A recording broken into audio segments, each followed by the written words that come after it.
Podcast Tendências Inspiradoras na Mesa do Conhecimento, um podcast especial com um tema que daqui a pouco eu vou falar sobre o tema. Já se inscreve no nosso canal no YouTube, segue nossas redes sociais, nosso Instagram. E lembrando que nessa mesa nós trazemos assuntos super interessantes para você que quer seguir a área acadêmica ou até empreendedorismo também, por que não? Para dar a palavra à nossa mesa especial para iniciar, Dr. Paulo, por favor. Bom, desde já um abraço a todos que estão nos assistindo e a nossa intenção aqui é estar trazendo, né, uma mensagem daquele trabalho científico, daquele trabalho de laboratório, de pesquisa profunda, de fronteira do conhecimento para conhecimento de todos.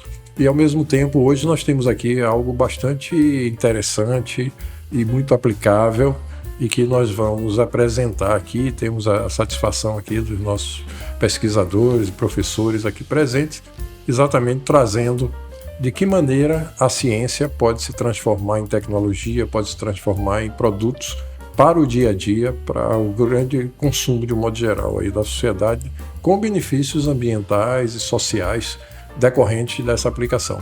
A gente vai chegar lá e vai ouvir, porque é muito interessante o assunto. E antes de falar o tema, Dr. Paulo, a presença da professora Cleide Mara, professora da Universidade de Tiradentes e pesquisadora do Instituto de Tecnologia e Pesquisa, muito bem-vinda. Obrigada por estar aqui junto a vocês, aqui na mesa, e agradeço também poder falar um pouco de ciência com a aplicação na indústria. Exatamente.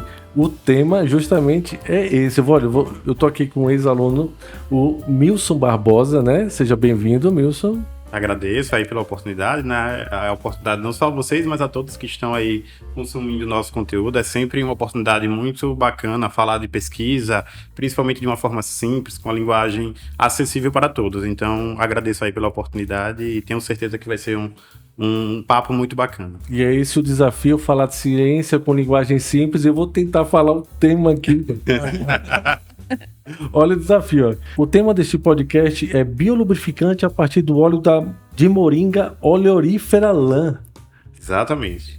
Seria o uso, né, desse óleo de moringa oleífera lã como produto inicial para que a gente consiga obter lá, como produto final, um biolubrificante, né? Um lubrificante que seja biodegradável, que seja vantajoso não só economicamente, mas também quando a gente pensa no meio ambiente. Você está sentado aqui é um motivo de orgulho tanto para a Universidade de Tiradentes, para o ITP, como para a professora também. E aí, para eu iniciar esse podcast, fala um pouco da sua trajetória acadêmica, como foi que você chegou até aí, que deve ser uma história maravilhosa, com certeza.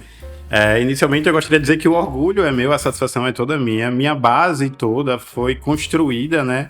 Não só profissional, mas como pessoal, porque uma coisa está diretamente interligada à outra. É construída tanto na Universidade de Tiradentes, quanto também no Instituto de Tecnologia e Pesquisa. Eu iniciei minha jornada na universidade, no curso de Engenharia de Petróleo, iniciando lá em 2010, e aí já no final do primeiro ano eu iniciei as atividades como um aluno de iniciação científica, aqui no Instituto de Tecnologia e Pesquisa. E foi a partir dessas oportunidades que eu desenvolvi essa afinidade, né, esse conhecimento um pouco mais específico sobre ciência e pesquisa, que é o que a gente vai abordar aqui. Então, a partir dessas oportunidades, eu desenvolvi essa afinidade, né, esse interesse por pesquisa, e aí passei 4 anos como aluno de iniciação científica aqui no Instituto de Tecnologia e Pesquisa. Em seguida, por conta, né, desse interesse que surgiu, eu entrei num programa de pós-graduação em Engenharia de Processos, aqui da Universidade de Tiradentes, onde a gente desenvolve pesquisa utilizando os laboratórios do Instituto de Tecnologia e Pesquisa, e aí fiz tanto mestrado quanto doutorado aqui. E aí, durante o doutorado, eu tive algumas oportunidades de estabelecer parcerias com a Universidade Federal de Alfenas, em Minas Gerais, como também na Universidade de Aveiro, em Portugal. É basicamente isso. Se eu pudesse sintetizar, acho que seria isso que eu conseguiria dizer. E sabe o que eu percebo, doutor Paulo, professor aqui? Toda uma história acadêmica tem que ter paixão, tem que gostar. Sim. Né? Não falta brilho nos olhos quando ele fala, né? da trajetória. E eu acho que pesquisador é um empreendedor, sabe? Ele vai buscar realmente aquele objeto da sua questão norteadora, da sua hipótese. Isso é uma caminhada de empreendedorismo, efetivamente, tá?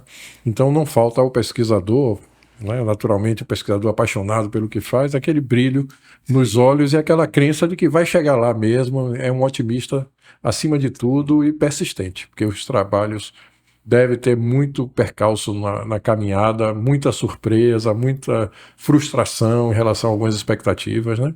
Fala um pouquinho, de repente, aí. Eu sempre ressalto quando eu tenho oportunidade, assim como essa oportunidade, eu agradeço à professora, né, que foi minha orientadora durante tanto o mestrado quanto o doutorado, que eu sempre me vi muito motivado, né, aquele aluno que iniciou suas atividades na pesquisa na iniciação, que a partir disso, né, começou a ter esse brilho no olhar, pensando em pesquisa, em ciência, e querendo ou não, transformar o mundo de alguma forma. E aí, a partir do mestrado, doutorado, é que a gente começa a enxergar as possibilidades. A gente se frustra um pouquinho quando começa a entender que não é do dia para a noite, né, de uma hora para outra, mas a gente começa também a ganhar essa motivação quando a gente consegue entender o porquê que cada etapa ela deve ser passada, né? A gente precisa passar por aquelas etapas de forma gradual para que a gente consiga criar maturidade e entender que a gente consegue sim contribuir para a melhoria do mundo, não só para o meio ambiente, mas para a sociedade como um todo, mas que a gente precisa ganhar um escopo, a gente precisa ter um processo robusto, usar as tecnologias mais corretas para que a gente consiga obter um produto final que seja de interesse não só para a indústria, mas também para a população como um todo. Então, essa motivação eu sempre tive durante toda essa jornada. E é sobre a próxima pergunta, falando somente o que despertou o interesse especificamente por estudar isso. No caso do biolubrificante, né, a gente...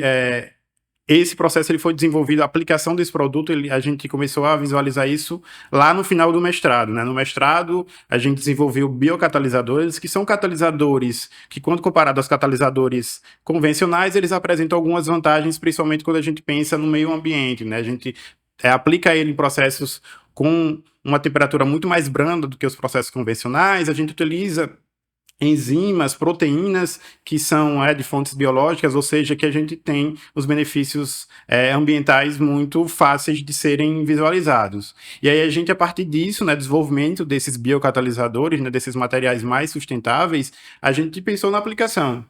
E aí, como minha formação, como eu comentei agora há pouco, é engenharia de petróleo, a gente queria alguma coisa que fosse afim, mas que ao mesmo tempo também a gente tivesse um produto lá no final que fosse de interesse para o mercado, que a gente conseguisse desenvolver um produto competitivo comparado aos produtos tradicionais. E aí foi que veio a ideia do biolubrificante, né? E aí a gente desenvolveu todo o processo, pensando não só no produto final, mas que fosse um processo que pensasse, que tivesse uma perspectiva de economia circular, de biorefinaria, onde a gente tinha geração, por exemplo, lá no início, né? A gente tem o início do processo com a extração do óleo de moringa oleífera lã, que a gente comentou. E aí, qual é o principal resíduo gerado? A gente tem um material sólido que fica ali após a extração do óleo. Aquele resíduo, inicialmente, ele seria descartado. E aí, quando a gente pensa na perspectiva de economia circular, de biorefinaria, a gente utilizou esse resíduo para a preparação desse biocatalisador, né? Desse catalisador que vai ter uma estabilidade maior e que a gente vai conseguir reutilizar ali, barateando o processo, mas também reduzindo o número de coprodutos, de subprodutos que não fosse de interesse. Então, a gente vai além do produto final. A gente utilizou essa matéria-prima que inicialmente era um resíduo que seria descartado, ela voltou para o processo, a gente com isso conseguiu estabelecer biocatalisadores que fossem estáveis e eficientes, que a gente conseguisse reutilizar para que a gente também tivesse esse reuso dentro do processo, e aí a partir disso a gente conseguiu desenvolver esse biolubrificante, que tem a mesma função que qualquer outro lubrificante convencional, né? Seria reduzir o atrito, ali o desgaste de partes móveis, e aí lá no final, quando a gente consegue desenvolver esse produto, a gente caracteriza, e aí a gente conseguiu identificar, dentro da classificação que a gente descobriu ali, conseguiu comparar com lubrificantes produzidos, por exemplo, pela Petrobras, pela Shell, pela Mobil, que são comercializados já atualmente e que apresentam propriedades similares e competitivas com o que a gente desenvolveu. Então, é muito além de desenvolver um biolubrificante e tentar ver se ele vai ter potencial ou não. A gente já buscou esse potencial, não só do produto, mas do processo em todo o desenvolvimento dessa jornada aí do doutorado. Foi basicamente isso aí que foi desenvolvido. Eu quero fazer um rápido esclarecimento, né? Porque quando a gente está falando aqui de moringa, estamos falando de um vegetal, de uma árvore, né? Que é exótica, não é nativa aqui no Brasil, mas que ela se dá muito bem e prospera bastante. Inclusive aqui em Aracaju nós temos bastante indivíduos aí dessa espécie. Mas eu sei que você veio da área de petróleo, né? Sim. E de repente foi para o óleo vegetal. Aí a pergunta agora vai para a professora aqui. Hein, professora? A senhora foi quem trouxe ele, de certa forma, para esse universo do biolubrificante? Bem, ontem mesmo a gente estava conversando sobre isso, que quando a gente está no meio acadêmico, a gente também vai em congressos, participa de eventos. E o Milson foi sempre um mestrando nesse momento proativo. Então, para você indicar para o discente nesse momento que existe biocombustíveis de origem fóssil e de origem vegetal, é também muito bom a gente ampliar os limites deste aluno no momento. Então, a gente teve esse fomento na formação do Milson como aluno de mestrado, né? Porque antes a gente estava pensando em outros produtos, Sim. né? E quando a gente chegou dentro de um congresso que ele participava, ele tinha a resiliência de estar lá participando do evento. E quando eu pedia, olhe, vamos lá conversar com o seguinte pesquisador, vamos ter a parceria com esse pesquisador. E ele teve, então, a formação também ampliando o seu limite. Porque a gente tem que pensar que pesquisa não é feita só dentro de quatro paredes. Ela é além da leitura, da execução, é comparar com a literatura e ter o apoio de parceiros para a gente atuar. Então foi assim, professor. Muito Eu tentei abrir os olhos de Milson com os parceiros, com os congressos, e ele se esforçava muitas vezes. Então, a orientação vai bem além, né, da questão simplesmente da literatura, das recomendações, né, de citações e de busca de fontes seguras para pesquisa, mas eu acho que vai também sobre esse aspecto, né, de cosmovisão, vamos dizer assim, de mercado, de possibilidades de aplicação e de demandas sociais também, que estão aí cada vez mais presentes, né? Perfeito. Seguindo o nosso roteiro, você já explicou mais ou menos o seu projeto, né? Mas especificamente a inovação seria a questão da utilização da moringa, é isso?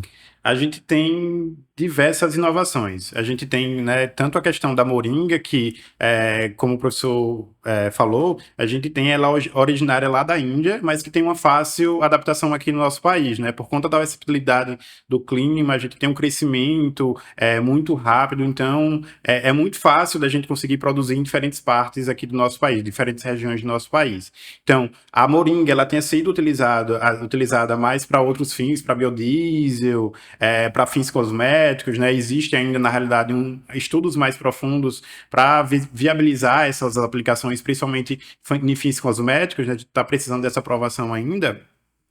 Mas, além da inovação da moringa, que não tinha sido aplicada para esse fim, para produção... Nunca tinha sido. Não, para biolubrificante nunca tinha sido aplicada. Nós somos os primeiros, né, assim, a desenvolver biolubrificante utilizando a moringa. E, além disso, a gente tem inovação no processo, quais as reações que foram utilizadas, como também na forma de se analisar esse processo, né? Porque quando a gente pensa, por exemplo, em pesquisa, a gente pensa em desenvolver um produto que seja de interesse industrial, um produto ou um processo. Mas a gente precisa também entender que a pesquisa no nosso país, ela não é fácil e ela não é barata. Então, a gente também teve a preocupação de como é que a gente vai desenvolver essa pesquisa, como é que a gente vai conseguir aqueles resultados finais, como é que a gente vai conseguir provar que aquele processo, aquele produto, ambos são de interesse, né? Eles apresentam potenciais, e que isso consiga ser aplicado, desenvolvido de uma forma bacana e de uma forma interessante, né, com baixo custo. Então, a gente utilizou ferramentas que otimizaram muito o nosso processo. Basicamente, a gente focou em duas, tanto no planejamento experimental, né, onde a gente fazia estatisticamente essa análise para verificar os fatores ali que apresentavam uma maior responsabilidade sobre o processo final, como também uma ferramenta que é muito utilizada na indústria farmacêutica para identificar inibidores de potenciais doenças, né, de vírus, de proteínas ali, e aí a gente utilizou a docagem molecular, que é essa segunda ferramenta que eu comento, e aí a gente utilizou essa ferramenta para, a partir disso, investigar quais eram os compostos dentro do óleo de moringa oleífera lã que iriam se agregar e poderiam ser biotransformados ali, juntamente com essa enzima, por essa enzima, no caso, para que a gente conseguisse obter o biolubrificante. Então, a gente pensou não só, o diferencial não era só o produto final, nem a matéria-prima de entrada, mas como o processo também ele foi desenvolvido. Então, a gente utilizou ferramentas que eram aplicadas na área da saúde para biocatálise, por exemplo. Isso foi um grande diferencial para o nosso trabalho. A gente conseguiu desenvolver diferentes trabalhos, não só com biolubrificante, mas paralelos ao que a gente estava desenvolvendo na época, porque a ferramenta ela era muito útil para que a gente conseguisse reduzir o número de reagentes utilizados ali em bancada, o tempo de bancada também, e a gente conseguisse entender como aquele biocatalisador, aquela proteína iria interagir com aquelas moléculas dentro da reação iriam, e como é que a gente conseguiria desenvolver aquele éster, né, que seria o nosso biolubrificante. Já está patenteado. Já sim. Aí eu pergunto, professora, ele falou aqui muito, acho que no sentido da interdisciplinaridade, né? De se aproveitar de um modelo em outro campo do conhecimento e que, de repente, trouxe resultados inovadores e bons resultados, né, no campo de pesquisa direto dele. A gente pratica sempre essa interdisciplinaridade, busca isso dentro do mundo científico? Com certeza. A gente tem que considerar também que quem trouxe a docagem molecular para o nosso grupo foi o professor Matheus, né? E ele hoje está na Universidade de Coimbra e foi nosso aluno de iniciação científica no ITP. Então, a gente tem um grande orgulho que os nossos parceiros já são oriundos da própria instituição. E a gente, né, nosso mentor na docagem molecular, trazendo, porque eu conversei com o Milson no mestrado, Milson, dentro desses perfis de dinâmica molecular, a gente poderia ter um parceiro. E quando a gente foi ver, era um parceiro que estava na Europa, fazendo o seu doutorado, teve o conhecimento da técnica na França. Isso. E depois é nosso grande parceiro no nosso grupo. Então, egresso dos nossos quadros aqui. Egresso dos nossos quadros, né?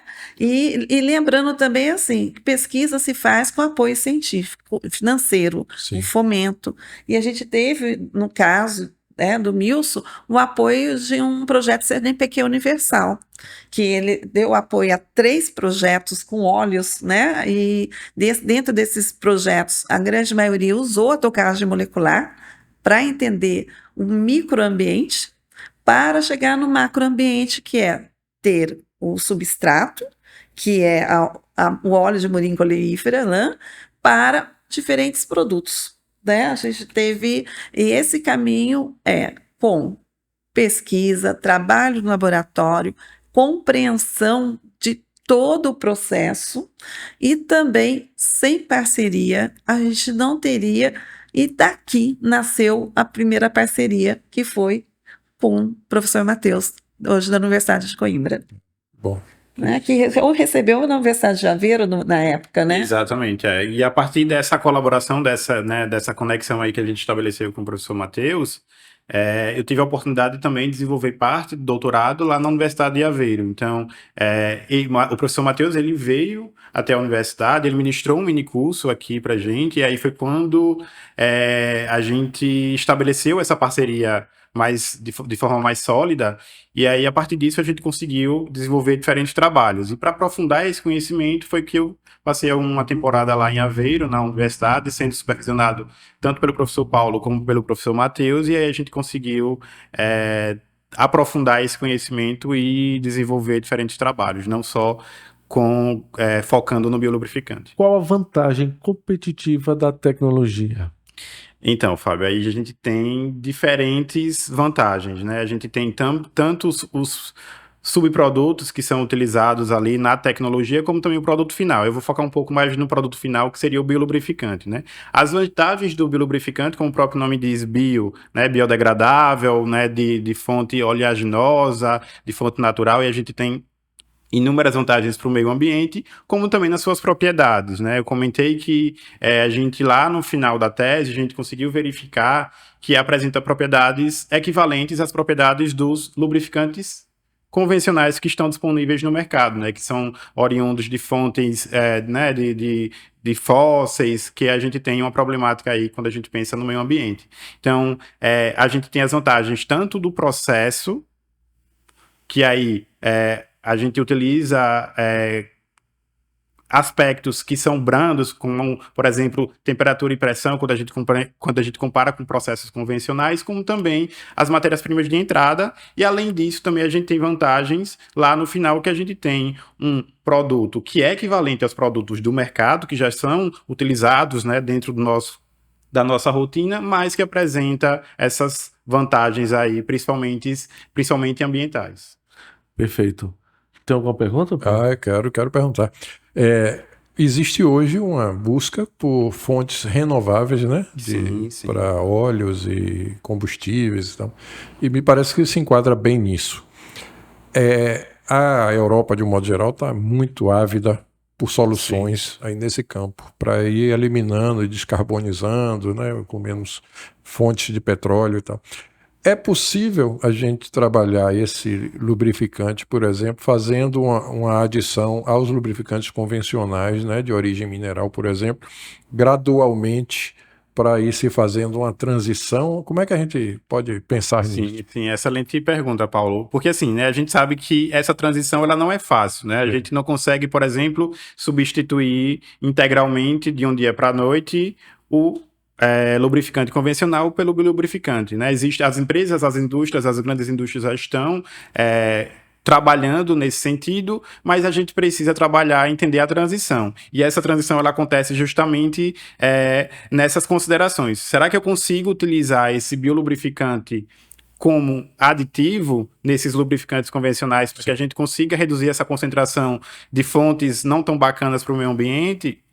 E a resposta seria sim, claro, né? Geralmente a gente tem, principalmente essas indústrias que já desenvolvem essas tecnologias, elas começam justamente nesse ponto, né? Elas começam aplicando a uma concentração de 5, 10, 15, até 20%, e aí a partir de testes iniciais verificam essa possibilidade. A gente já tem disponível no mercado algumas tecnologias nesse sentido, alguns produtos nesse sentido, né? Que aí utiliza o biolubrificante como um aditivo para que a gente tenha o ganho não só ambiental, mas também nas propriedades, como, por exemplo, melhorar a estabilidade desses lubrificantes e a gente consiga utilizar ele por mais tempo ali naquele veículo, por exemplo. Então, essa transição acontece dessa forma, sim. Tá. Então, não só, vamos dizer, a adição e a questão quantitativa, mas qualitativa também, né? No sentido de estabilizar e ficar mais duradouro o uso, e com isso se renova menos vamos dizer, esse lubrificante. Sim. Perfeito. Sobre o biolubrificante a partir do óleo de moringa, qual a visão de mercado e aplicação? Então, a gente, quando a gente finaliza lá a tese, a gente faz análise das suas propriedades.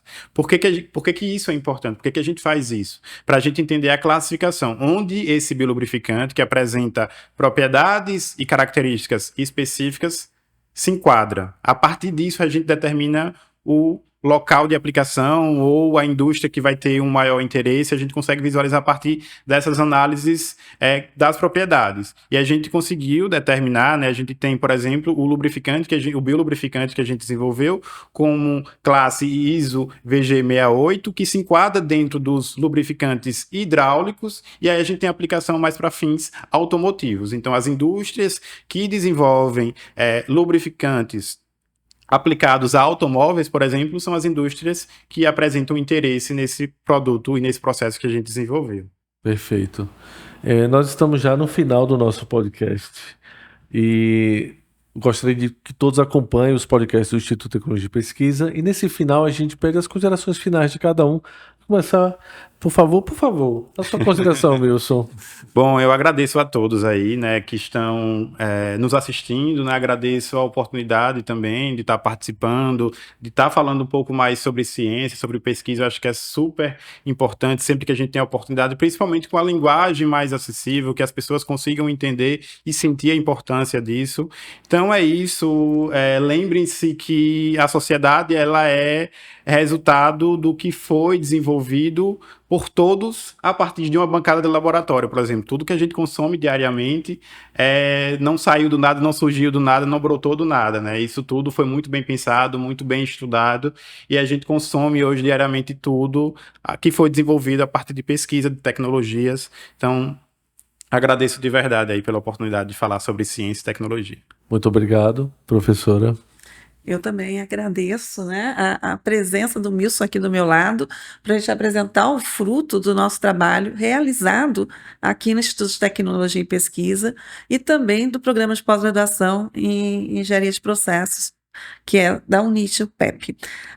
Eu só tenho que dizer que se a gente não fizer pesquisa, a gente vai estar sempre enfadado à tecnologia de outros países. Então, a gente precisa abrir as portas da tecnologia nacional. Nós temos pesquisadores formados no Nordeste, no Brasil, né, atuando com a luz nos olhos, né, o brilho nos olhos. Então, a gente começar a ter a parceria com empresas para tentar, dessa forma, modificar um pouco a nossa história de absorver tecnologia de outros países e, sim, usar a nossa tecnologia. Muito obrigado, Paulo.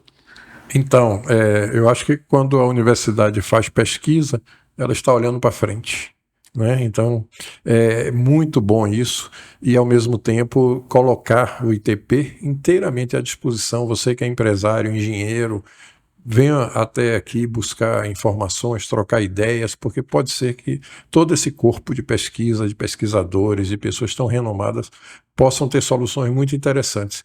E a nossa função aqui como Instituto é estar promovendo exatamente esse diálogo, trazendo a esse mundo acadêmico, da pesquisa, da profundidade, né, do conhecimento, para aplicação, para o mundo também do mercado, da indústria. E essa é a nossa ponte, vamos dizer assim, que queremos realizar. Por isso eu coloco, especialmente para as empresas, o ITP inteiramente à disposição para um diálogo permanente e a construção realmente de novas soluções. As oportunidades são aí. E nós estamos aqui vendo um produto extremamente bem aplicável, patenteado aqui, desenvolvido aqui com os parceiros, naturalmente, mas que é algo que, com certeza, traz soluções daquelas que o mundo está precisando hoje. Muito obrigado a vocês aqui pela participação. E vamos lá, contem com o ITP. Muito obrigado. Então é isso, pessoal. Obrigado mais uma vez a todos da mesa. E lembrar que você pode seguir os podcasts Tendências Inspiradoras do Instituto de Tecnologia e Pesquisa, que está no Spotify, no YouTube. Siga nossas redes sociais também, @ITP_Grupo Tiradentes. Gente, tchau, até a próxima. E muito conhecimento, informação, tecnologia e pesquisa para você.